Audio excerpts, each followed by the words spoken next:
Hello. Hello. Hello. Was it just me? Did that video not play properly at all? It started some music and then just cut to black. Yeah, it just couldn't be bothered. Okay, well, hello everyone. Hello, Fightful, Faithful, Fightful fans. Welcome to the prediction show with me, Stephanie Chase. And today I have joining me Davie Portman from Poison Rana. Hello, Davie. Hello. Steph, how are you doing? I'm good. How are you? I am a lot better than I was last time I saw you. 3 in the morning in a sweaty bar with a lot of wrestling fans singing karaoke. I feel a lot better than then. Thank you. Yeah. Last time I saw Davie, he was keeping the all night, all in after party going in the bar, karaoke, and then didn't some normies come in and want to sing some non-wrestling songs? And then you ended up having to take all their requests. Yeah, it was, oi, bruv, I want to sing some Taylor Swift, bruv. It was a lot of that. Yeah. A lot of fun that. times. Fun times indeed. But, you know, we're all still alive after that weekend. And we're back for another AEW pay-per-view. And this weekend, we have an NXT pay-per-view too. And you are the guy to talk to about that, Davie, because your podcast is all about NXT, isn't it? Yeah, so I work for Post Wrestling with Braden Harrington and have been doing a post show for NXT for the past 5 years. So we do the up next show every Tuesday night through thick and thin, the height of the black and gold era through to the color splash of the 2.0 era. And then in what I call the Sean finding his feet era, which we're in right now, where things are like quietly getting pretty good again. So not only that, on our Poison Rana Patreon, we've gone right back to the beginning of NXT, covering it right back from the beginning of the Full Sail era back in 2013. So, yeah, you could say I know my stuff when it comes to NXT. Oh yeah, and there's some guys from NXT, the black and gold era in AEW. Now I feel like that's Tony's favorite era of wrestling. If you had to ask him, I think black and gold NXT is his jam. It definitely seems that way. Yeah, it definitely does. Yeah. So we're going to start, guys, with the No Mercy predictions, and then we're going to go into WrestleDream. And if you want to make a prediction, you can put it in the chat. Send us a super chat and so show some support for the show. I guess before predictions, Davie, do you think we're going to see anyone at No Mercy, like maybe a Jade Cargill, even if she's just sitting in the crowd? Because this show is loaded with NXT people as well. I've noticed going through it. So any prediction on whether or not we get our first glimpse of WWE Jade? I think so. I think you're going to see her in the front row. They're going to make a big deal of her. I don't think she's going to be going to NXT, but no. I definitely think they've already rolled out the red carpet for her with all the stuff they've been putting out on social media, on ESPN. Yeah. I think it's a great opportunity to just have her sat there in that crowd and potentially do a debut at Fastlane the following week or something. I think so too.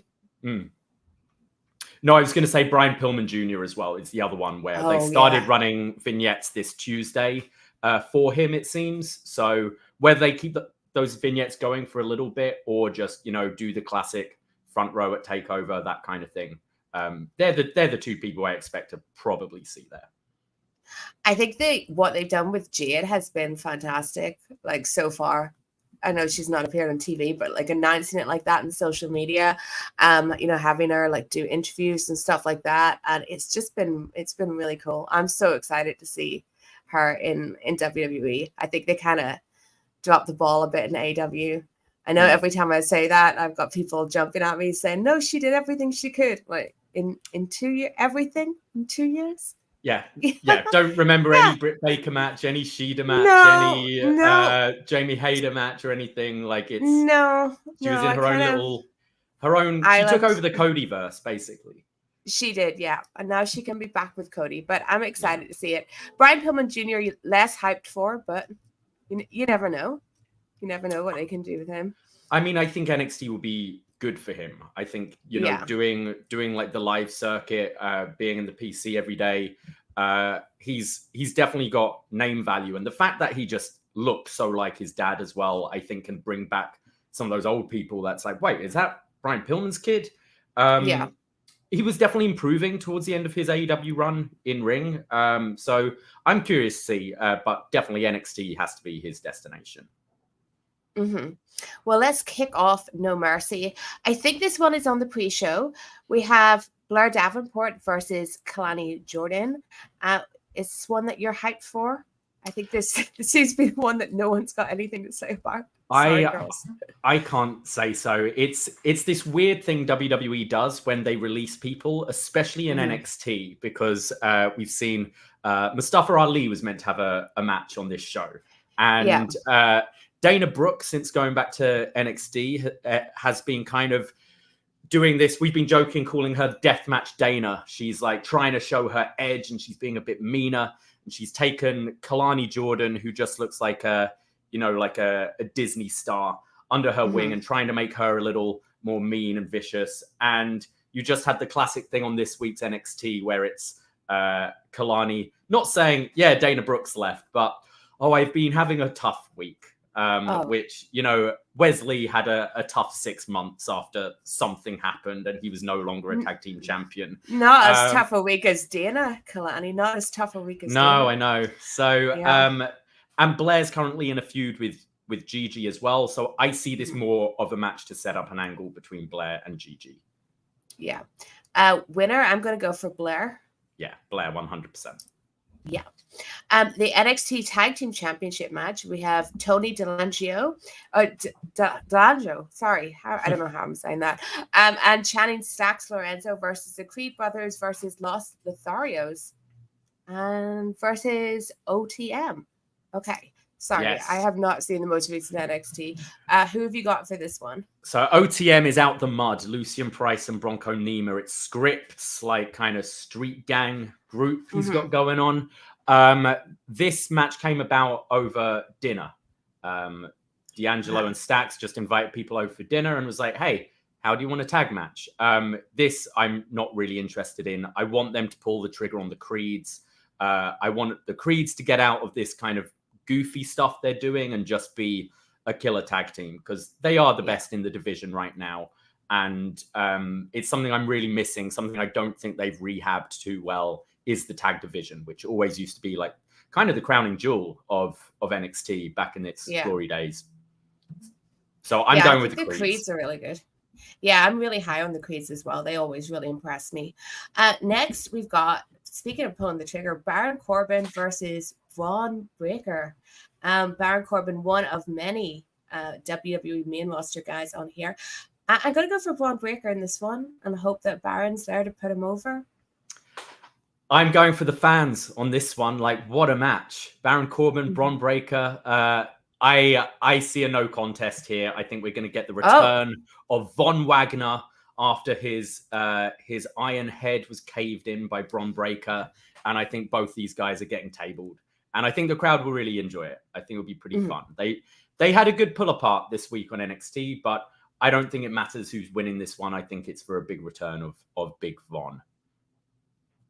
And then the Heritage Cup, Noam Dar versus Butch. I'm thinking Butch for this one. Yeah, I'm wondering, with all this kind of crossover with main roster, whether you see Butch kind of doing some little open challenges on SmackDown, perhaps, or something like that. Yeah. Seeing a rounds match on main roster would be very strange. But I have kind of enjoyed this tournament they've done, and I think Noam Dar with Metaphor is actually a group that's really working for me. So they have flip-flopped the cup around quite a bit. But I would like to see Butch kind of take it to the main roster for a little bit. Next up, my favorite wrestler, Dominik Mysterio, the North American champion, versus Trick Williams with the special guest referee, Dragon Lee. It's got to be Dominik, hasn't it? They're not going to take his belt off him. Oh, I'm calling it the opposite. The kind of big kind of story going on in NXT is Trick kind of wanting to be his own man and go out on his own. And I think it adds a little nice wrinkle if at the end of the night Trick has some gold and Melo doesn't. So especially with Dragon Lee being the special guest referee there, I think you can have Lee screw over Dom, move back up to Raw and continue that feud on Raw. But yeah, I'm going to go Trick here. Yeah, then Dom can just go on to win the world title. It's fine. Absolutely. And then an Extreme Rules match for the Women's Championship, Becky Lynch versus Tiffany Stratton. I think Becky Lynch in this one, I am really high on Tiffany Stratton, and I see like a lot of people being high on her, but is she ready yet to beat Becky Lynch? I think Tiffany's fantastic. She's been doing this, just 2 years, and every match she gets better and better. Her promos get better and better. That match she had with Becky a couple of weeks ago, I really, really got into. I would kind of like to see Becky be here a little bit longer. We've got a little bit more time before Survivor Series when it's maybe you want to start amping her up again on the main roster. There are some people like I'd love to see her, face a Lyra Valkyria or a Roxanne Perez or something like that.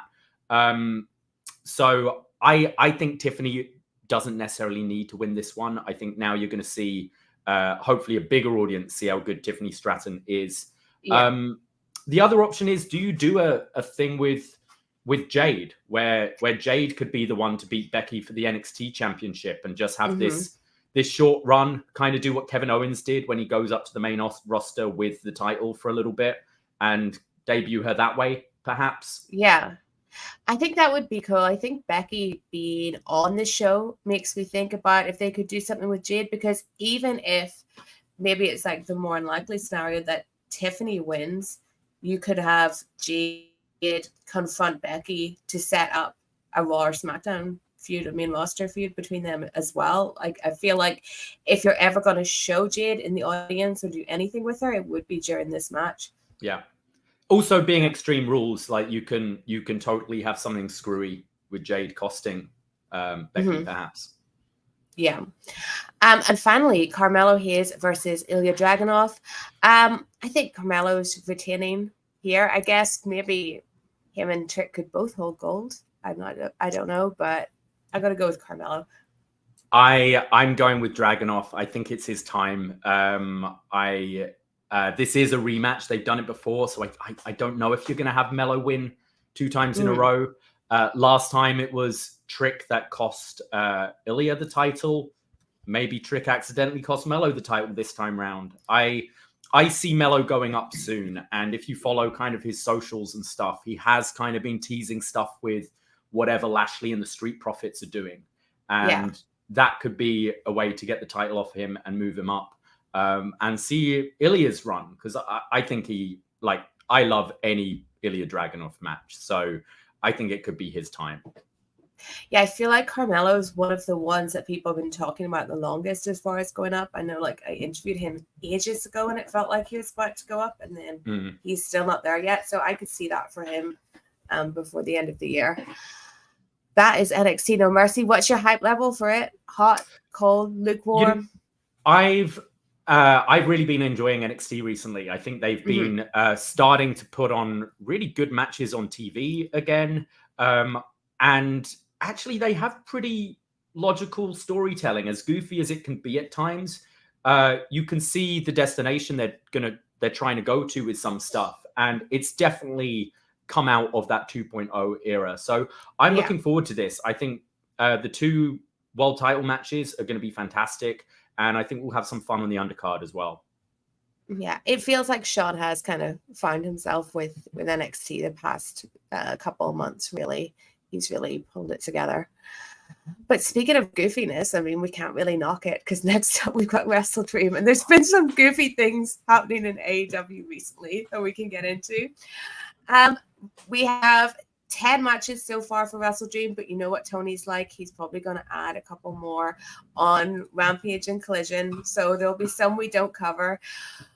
But let's get into it and start with a multi-tag team match. The Young Bucks versus the Guns versus the Lucha Brothers versus Orange Cassidy and Hook. The team of Orange Cassidy and Hook, Davie, does that excite you?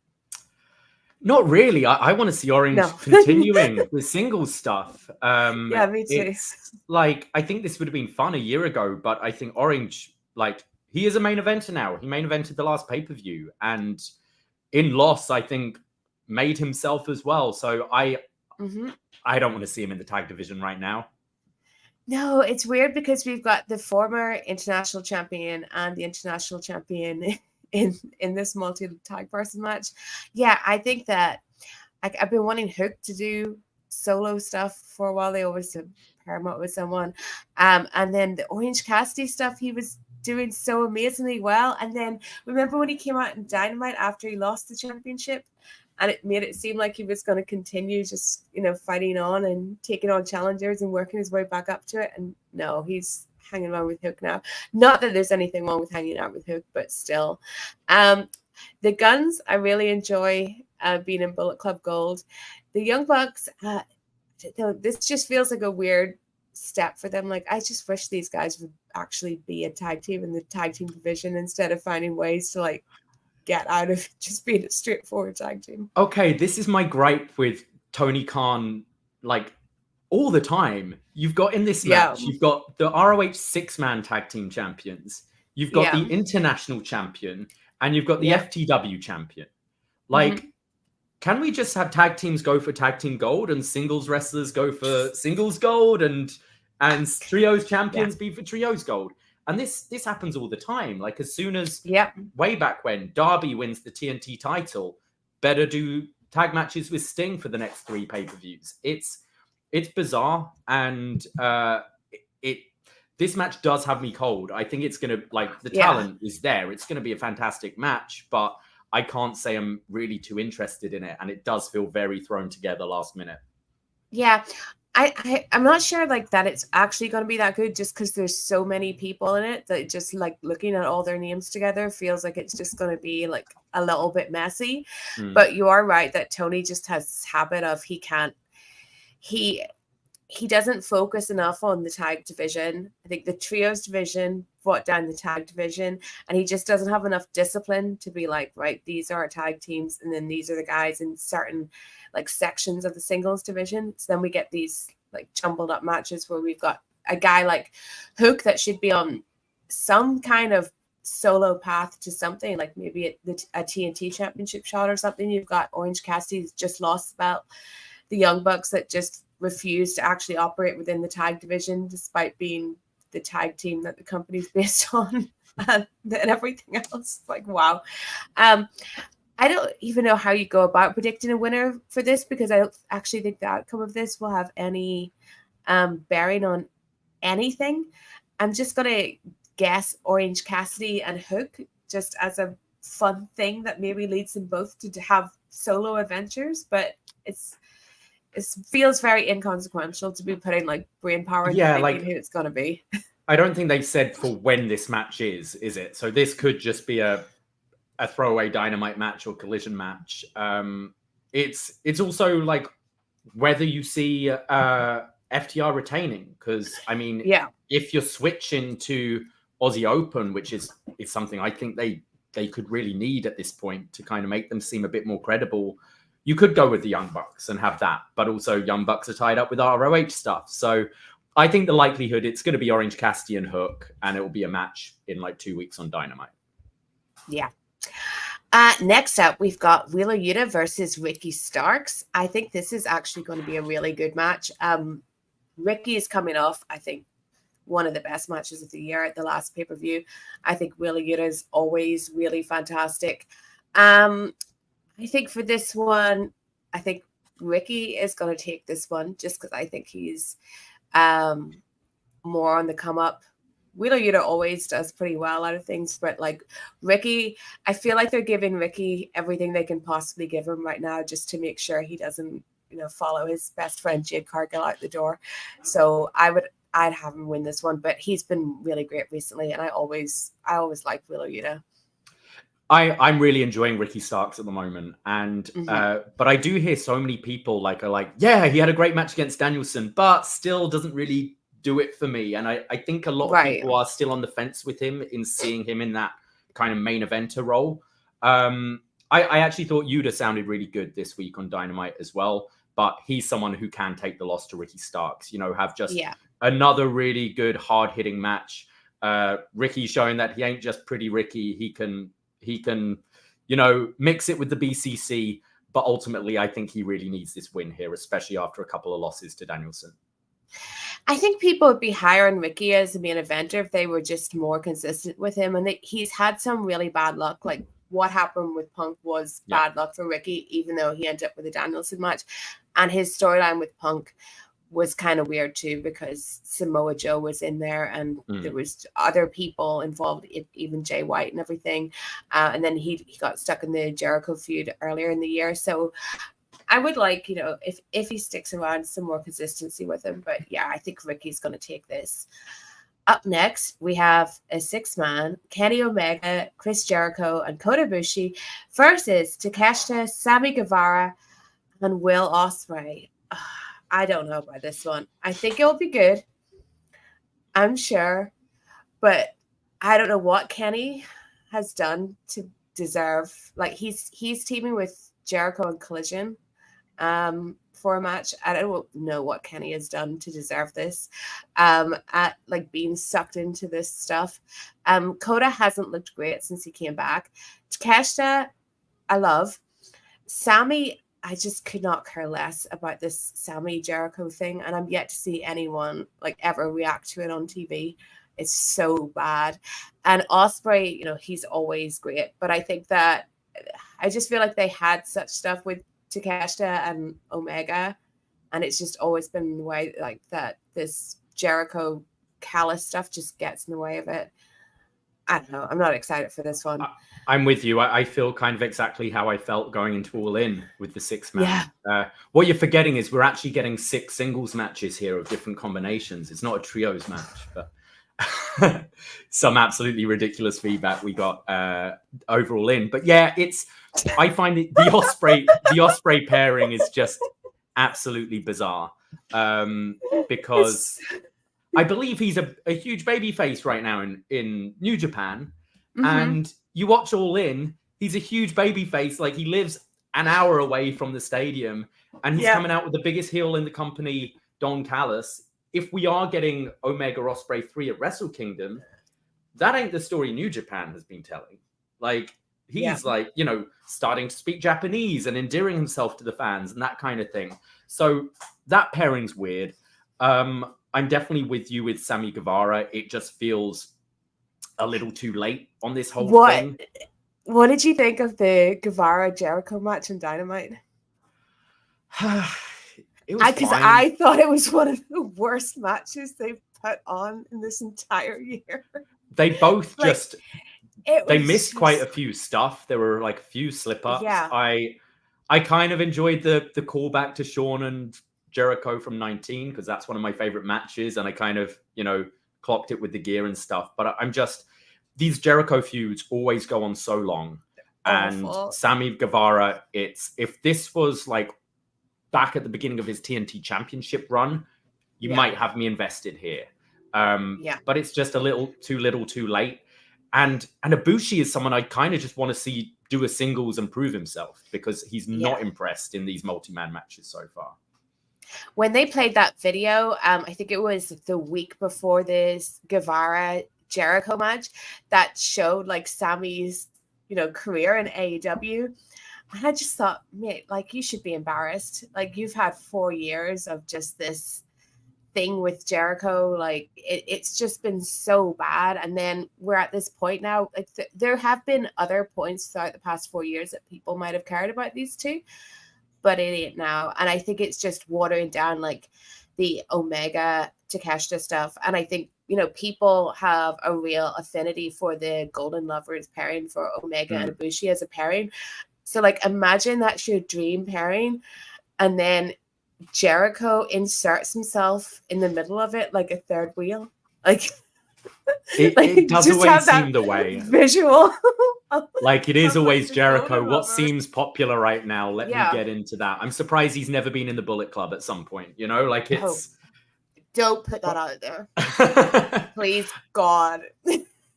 Yeah. Kenny, like, I just want to see Kenny in singles matches. I know this is. We were kind of saying off air, it feels like this is a pay-per-view that you can just, similar to Forbidden Door, like, you throw up the match graphic of Zack Sabre Jr. and Danielson right away, and you go, okay, this is what it is. It's kind of a dream match card.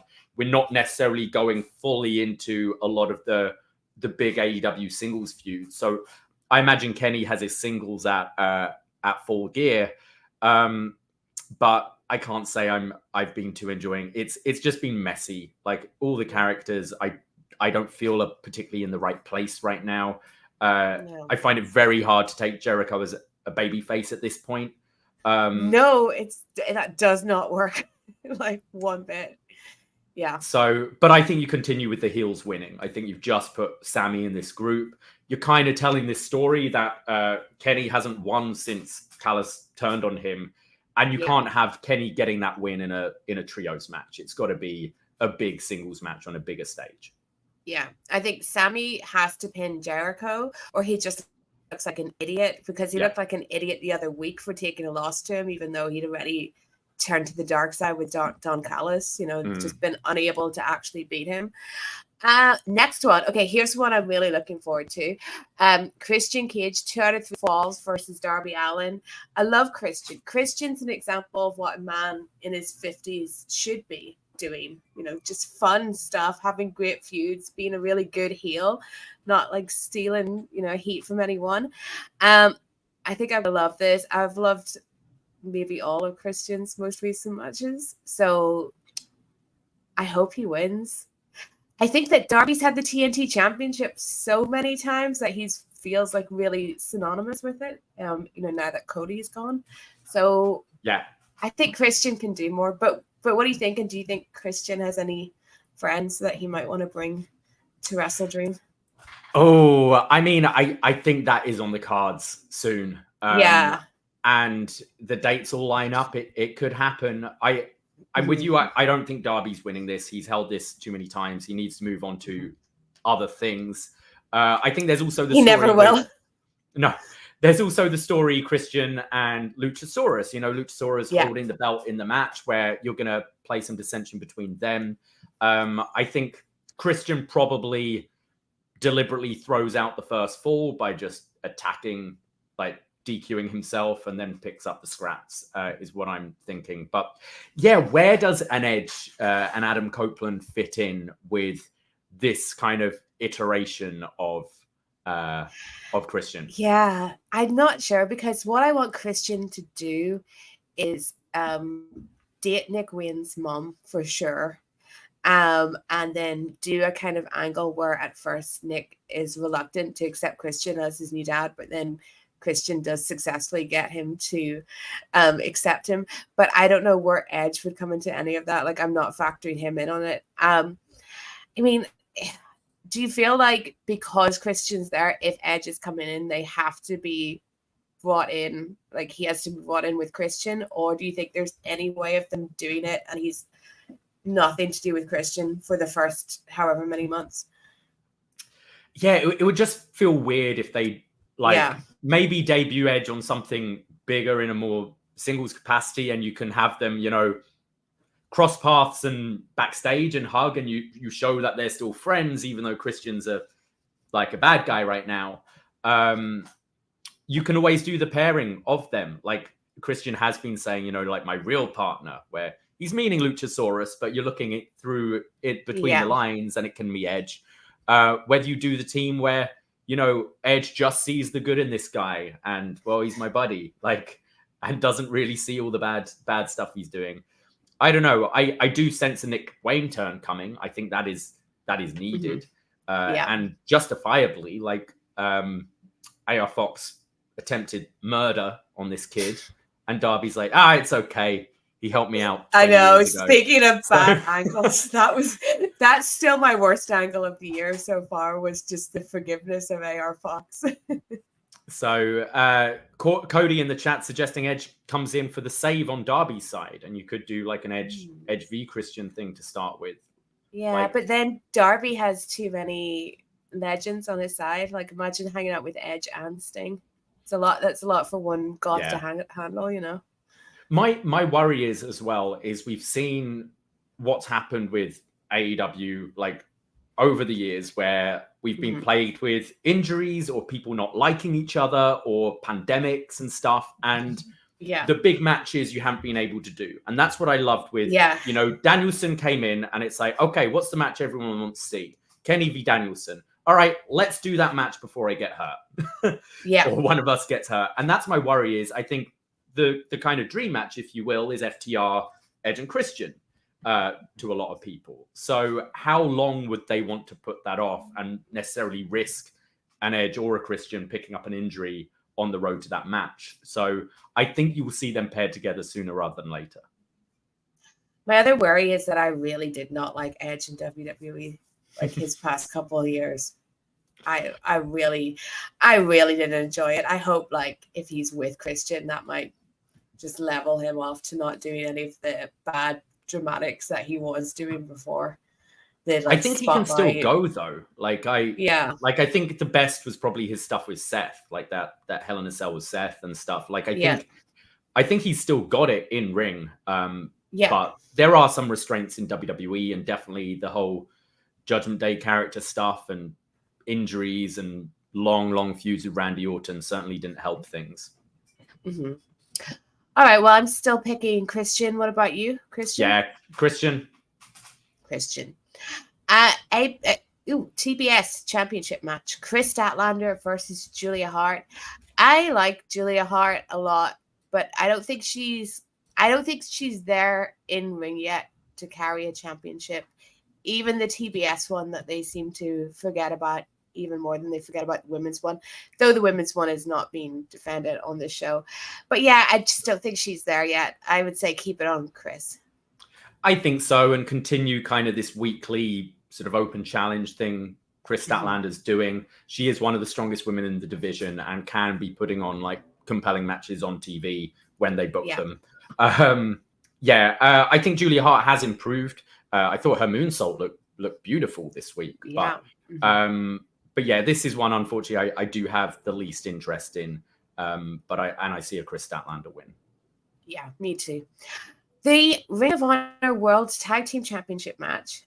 The Righteous versus just MJF. So Adam Cole is hurt and needs surgery and all that stuff, though maybe not. Everyone's kind of divided on how bad it is. So does MJF beat the Righteous by himself, or does he lose the belts? Well, I think there's something else you could do here is Roddy. Roddy comes out. Roddy comes out to team with Max for the honor of their best friend. And I think they win. And I think you can have quite a fun story going on where, you know, Roddy and Max start becoming a lot better friends. And Adam comes back as the kind of guy in the middle, except he's wearing a leg brace instead of a neck brace. Yeah. But also, where do you, like, are they working us on this leg thing? Is this a ruse? I don't know. Am I becoming a bit of a mark here? Like, is it real? All right. Firstly, and everyone, please don't hate me, but I hate all this MJF stuff with like a passion. That skit that they did on Dynamite in the water, I don't think I've ever seen anything so unfunny, painfully unfunny in my life. I can't deal with what Max has become. Really, he might be the wrestler that's like just let me down the most from what I thought he was going to be if you ever give him the title to like what he's become, a guy that's fishing Big Show in the water. Right, great. Really. So I guess, teaming with Roddy, like what you're saying makes sense, that you just then put this on Roddy and then Adam takes the role of the guy that's injured and there's still all the friendship stuff. And I guess Roddy's doing it for Adam. So that's better for sure than MJF just beating the Righteous alone, which, you know. So I guess, but I don't know. I don't know if I want to say that I don't believe that Adam's as hurt as they're saying, but it really feels like, is he though?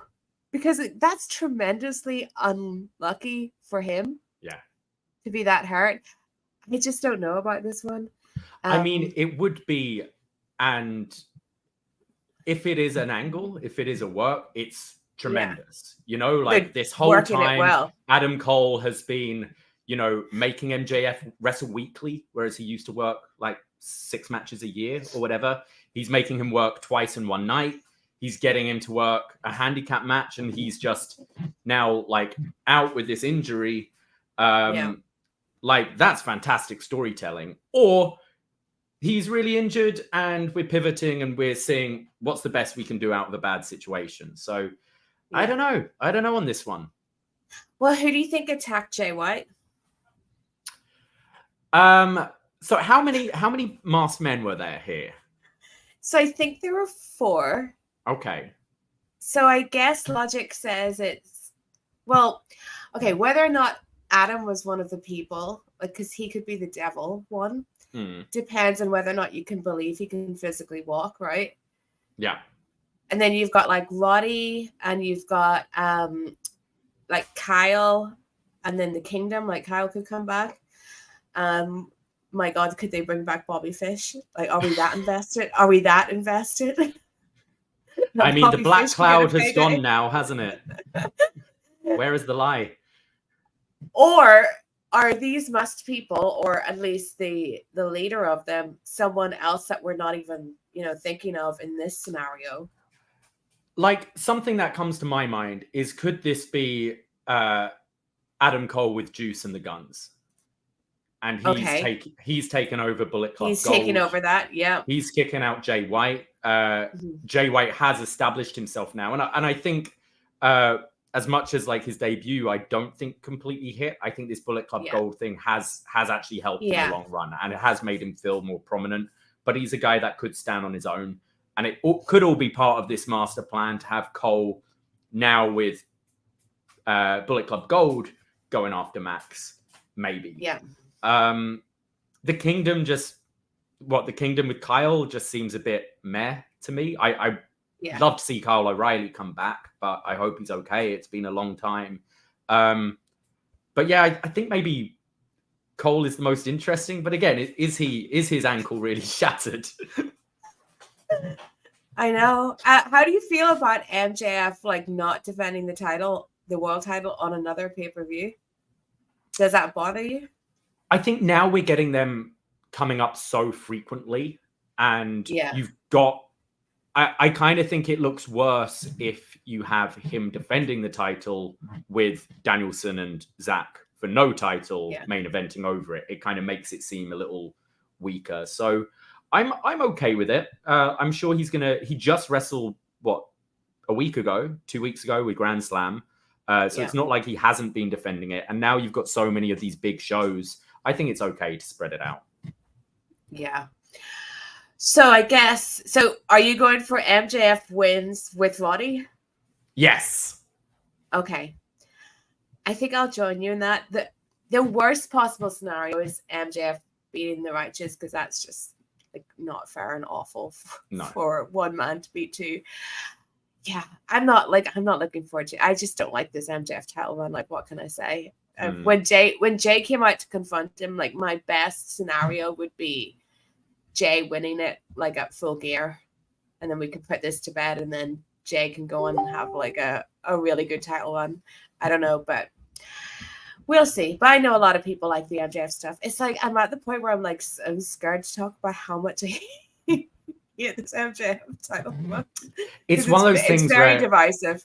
I think it's a long-term plan as well, I think, because whenever you are finally pulling that trigger on the betrayal, I do think, as silly as it's been, you've built up enough where people will care about it a lot more than they would. But it does mean you are dividing MJF, and I thought this was back to form, like his kind of back and forth with Jay White this week. It's like, that's what we want more of, because that's the MJF we loved.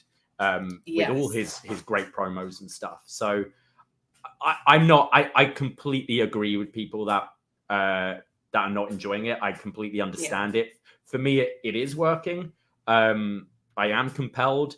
And And people are acting like this AEW title was booked fantastically before this match run. Oh, it really hasn't been.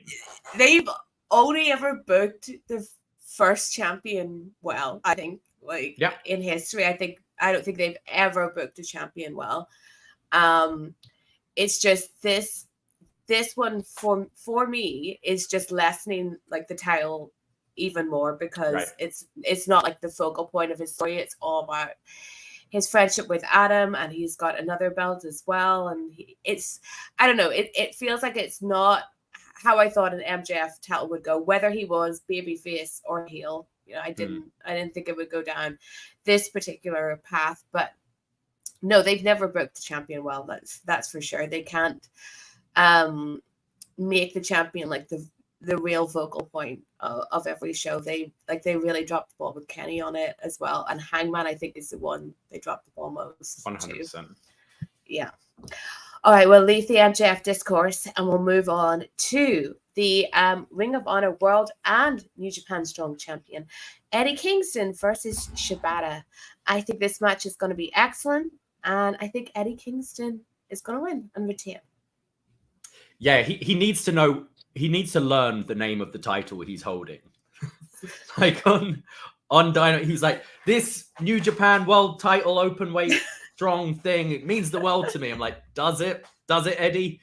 No, this is going to be great. Like every time we get a Shibata match, I'm kind of pinching myself. It still doesn't really feel real that we're getting Shibata in 2023. And like Eddie has a ton of respect for this guy, and just he wears his heart on his sleeve and he wrestles like that as well. So I think this is going to be really fun, but I do see Eddie retaining. It's very soon for him to drop it all. Yeah, I think it's going to be a really good match. There's no way he can drop it. He's, canceled all his indie dates on everyone. So it'd be a bit bad if he dropped the titles. And I think that, Eddie is someone that I've been championing for a really long time, and he gets the most amazing reactions. And it feels like Tony didn't trust him, but like maybe didn't, to put something else like a NXT Championship on him or something like that. So I think this is a good, this title run is a good way of proving that Eddie can be called upon for other things. Like maybe not a world title run, maybe we're not there anymore, but I think an international title run or a TNT title run. I feel with if you had MJF as a heel, as the champion, I think that's a match you can absolutely go to. Eddie not necessarily winning, but I think that would be a good main event, Eddie versus Max. They're just not in the right roles right now for that. No. Next up, we have the Tag Team Championship match, FTR versus Aussie Open. And we touched on this a little bit earlier. I think it's going to be FTR. I'll never get over Aussie Open taking the loss to Jericho and Guevara. So if they win, that makes that even more nonsensical that they had to lose that much. But I do think it's going to be a really good match. These teams have faced each other before. They did it Rev Pro, and it was really awesome. So I think they're going to do that again on a bigger stage. Yeah, I think because of the losses to Cole and MJF and the loss to Guevara and Jericho, I feel maybe you do put the titles on these guys to rehab them a bit. I'm trying to think of teams, kind of credible teams FTR haven't really faced in this run yet. And I am scratching my head what the next feud is. Whereas if you go with Aussie Open, that opens up, Aussie Open Bucks, Aussie Open Lucha Brothers. There's so many different combinations, and these guys are fantastic. We just haven't really seen it in AEW yet. So I think maybe this is the case where kind of the title can make the team a little bit. So I'm going to go with Aussie Open for this. Oh, wow.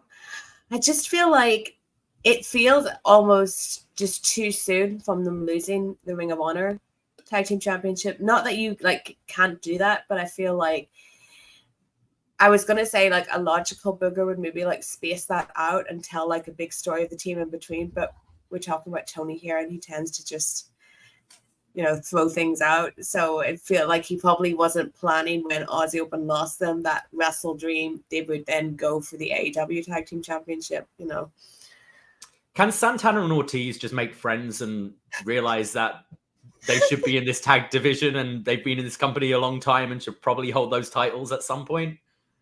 I know, they have to just not let their past hold them back, because they were torn apart by the whole inner circle like crap, and now they're just letting that like ruin their future. They should be like a tag team on top, but 100%. yeah, 100%.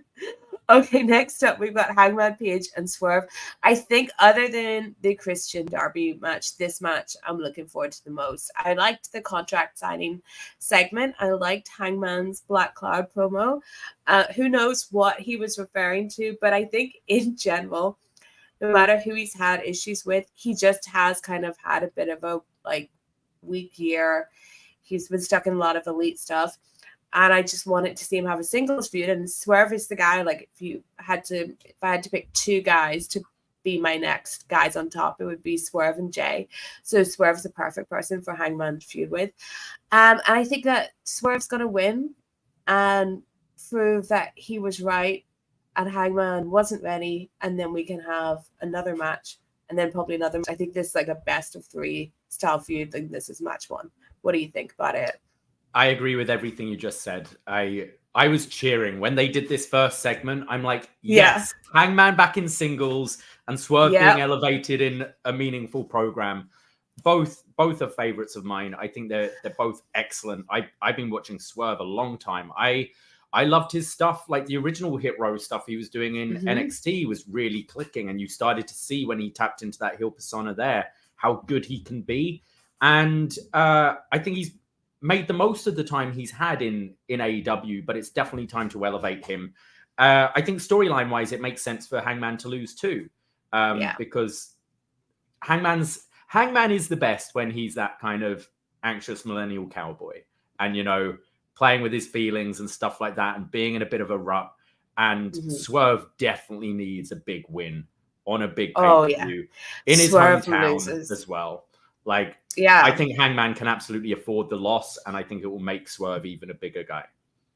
I think the crowd will be so hot for this, as you said, it's Swerve's hometown, and Hangman. Like, I think if you're an AEW fan, you like have to support Hangman. He's like the OG AEW guy. I think the crowd will be so hot, and you're right, Swerve needs to win, because the negative on Swerve is he loses so much. He's been really booked to lose a lot of it, but I think Swerve's winning, but I think it's going to be an excellent match, and I think it's going to be the one with like the most crowd heat excitement of the night, and it's one of the better build-up matches, because that was a good go home angle, though of course they cut to something entirely else, but that is AEW, you know. This is one this is one I definitely see like ending in a Texas death match or something like that. We've seen Swerve how he can do the violence and the hardcore stuff. Hangman, it's been a bit of a staple of his. Like a lot of his major feuds have had that. So I think that will be the combination of this. Yeah, I'm really looking ahead to Full Gear, just, you know, because I'll be there. And if they had Page Swerve a Texas death match, like that would be excellent. That would be so good. Okay, finally, and what is, I think, the main event, I think that's what everyone's saying, Bryan Danielson versus Zack Sabre Jr. Not so much a TV storyline match, really, though maybe they'll do something on Collision for this, but certainly a WrestleDream match. And Zack being like one of the few New Japan guys there. If you count Shibata, they never let him wrestle there, so kind of the only New Japan guy on the show. Oh, and Ospreay as well. But yeah, I think this is going to be really great. I think people are hyped for it. Bryan, a Seattle guy too, well, a Washington guy, so the crowd are going to love him. Just coming back after the great match with Ricky Starks. I think it's going to be awesome. I think Bryan's going to win just because it's in AEW and Seattle. He kind of has to, doesn't he? Isn't that the deal? I mean, if Bryan beat Okada, you know, in AEW, he's going to beat Zack. But I can't wait for this match. It's one we've waited for a long, long time. It was announced for that. This is the first Forbidden Door match. And but I think there's a great kind of little story going into this with Bryan's arm, because he said in an interview recently about how he's been working these kind of death match and strap match and stuff so he doesn't have to use his arm much. But now he's completely healed and cleared, and he's against the best submission wrestler in the world, who I'm sure is going to be targeting that recently healed broken arm of Danielson. But yeah, we haven't really got much on TV about this aside from the fact that it's a dream match and Dave Meltzer picks one or the other each year to be the greatest technical wrestler of the year. One of the more sensible things Dave says. But I've laid off Dave for this hour only. Okay. But yeah, I think it's going to be a fantastic match. Danielson to win. Yeah, I think so too. I think it's going to be really, really good. So if you had to pick one match that you're most looking forward to, what match would it be? I'd say Swerve Hangman. Me too. I was going to say the same. If you had to pick a bathroom break match, what would that be? I don't know. I don't want to say the women's match, so I'll say Jericho's entrance.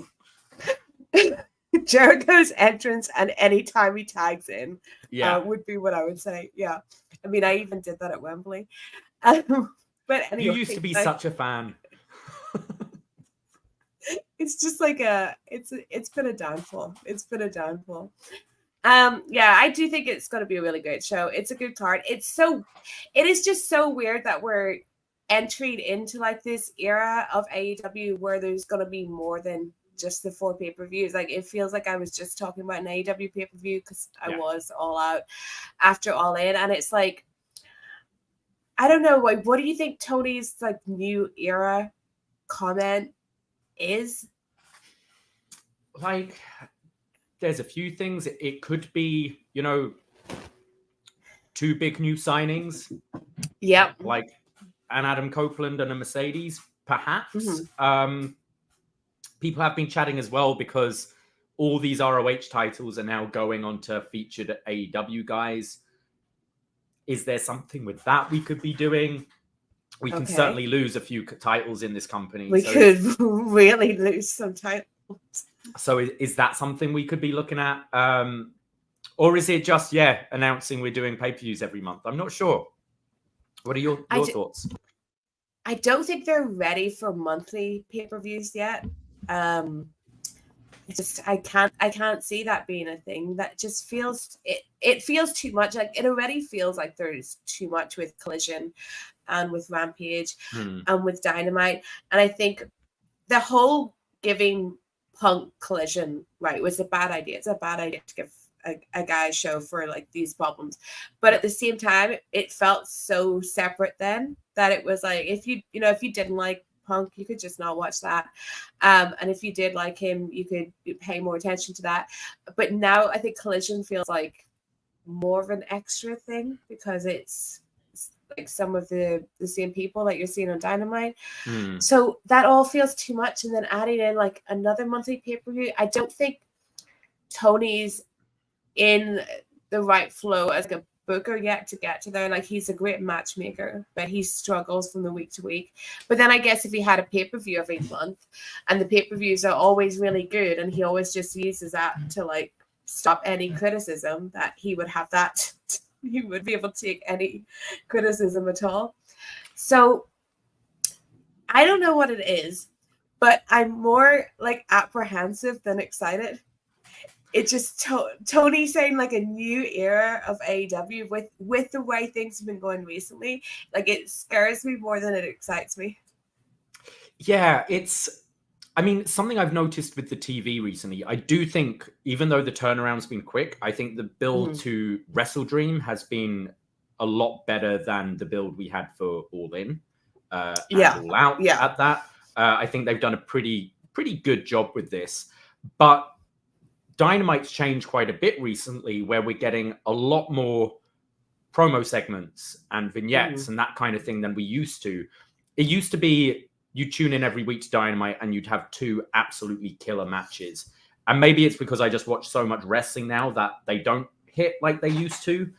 But it feels they are using TV time more to build stories.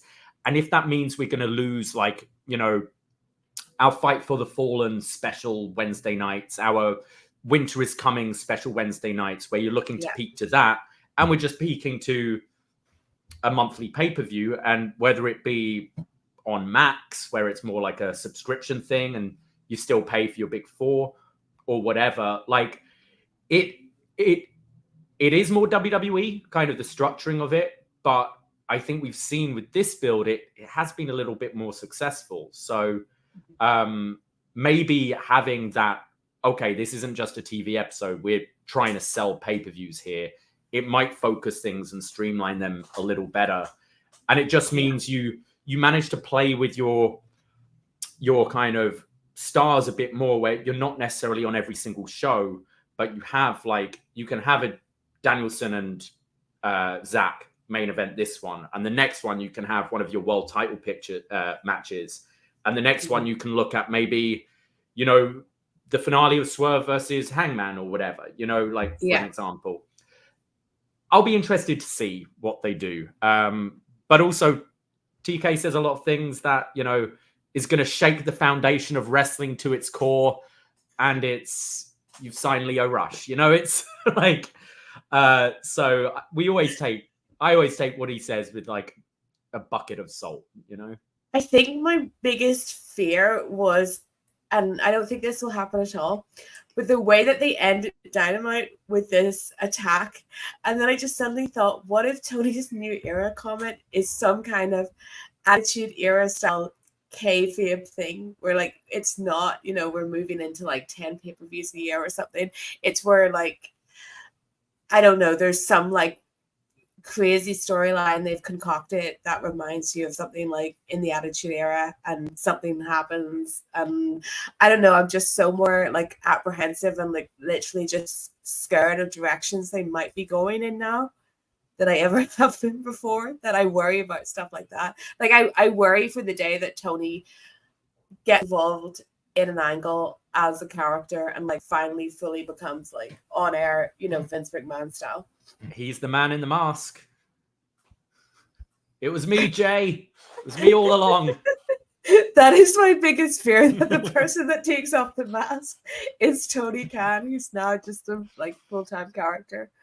Yeah, it's Tony, it's RJ City, it's Shivani. Like, it's just, yeah. Mm-hmm. You briefly mentioned it there, but do you think Mercedes comes to WrestleDream? I can see her coming soon, but like, where is she coming in? I don't think Statlander and Julia Hart is the moment to come, unless you just do it as, you know, Shivani standing on the stage announcing the big new signing, where I would have thought we'd have had some hype for that before now. So I don't really know. I don't see new era. Yeah. I don't see what the setup is for it, unless you just have, you could have like just a promo segment with Saraya coming out and being like, why wasn't I booked on this pay-per-view or whatever? And Mercedes comes and confronts her. I don't know. I do see her once she's healed. I don't know what the status is, whether she's still in that boot or not, but I do see her coming to AEW, especially with seeing her at Wembley. I mean, I can see Tony taking the microphone and saying, like, this is a new era of AEW. I am now going to book the women's division. And here comes Mercedes. I'm like, that's new era. Tony finally has a woman he thinks is worthy of his attention. And Mercedes Moné comes in and we actually get like some booking there. But yeah, I think it's too soon for her. I don't think that she's like ready yet. And I think that it would be I think that would be hyped up in like a, you know, first time Punk came back way, where it's like, we're not saying it, but it's coming, that type of thing. I think you get like little money references and all that kind of stuff around it. I think it's more likely we get Edge. Yeah. Cool. Yeah. With Metalingus? Oh. I mean, it's quite a good song for a wrestling song, isn't it?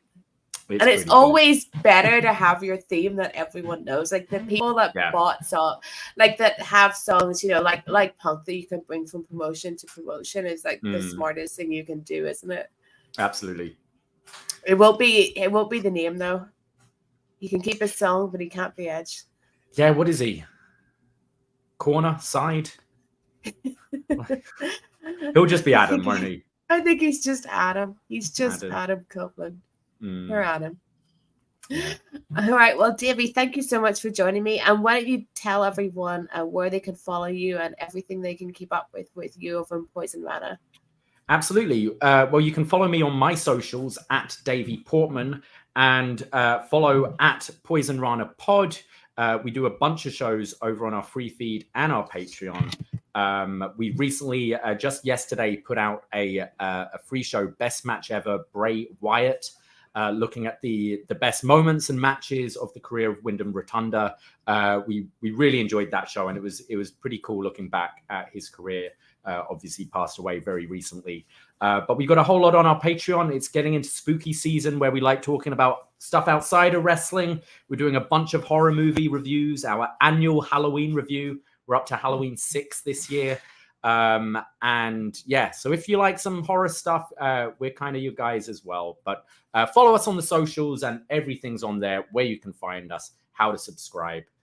And Braden, my usual partner in crime, and John Cena will be running down No Mercy tomorrow night on the Post Wrestling YouTube channel.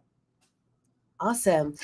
For me, guys, you can follow me on Twitter at Stephanie M. Chase and go look for my podcast. It's called The Bechtel Hold with Stephanie Chase, but you can just put my name into Apple and you'll find it. And go subscribe to my YouTube as well. I should have some fun stuff up next week, and I will do a review of this show of WrestleDream. But until next time, everyone, thank you and goodbye.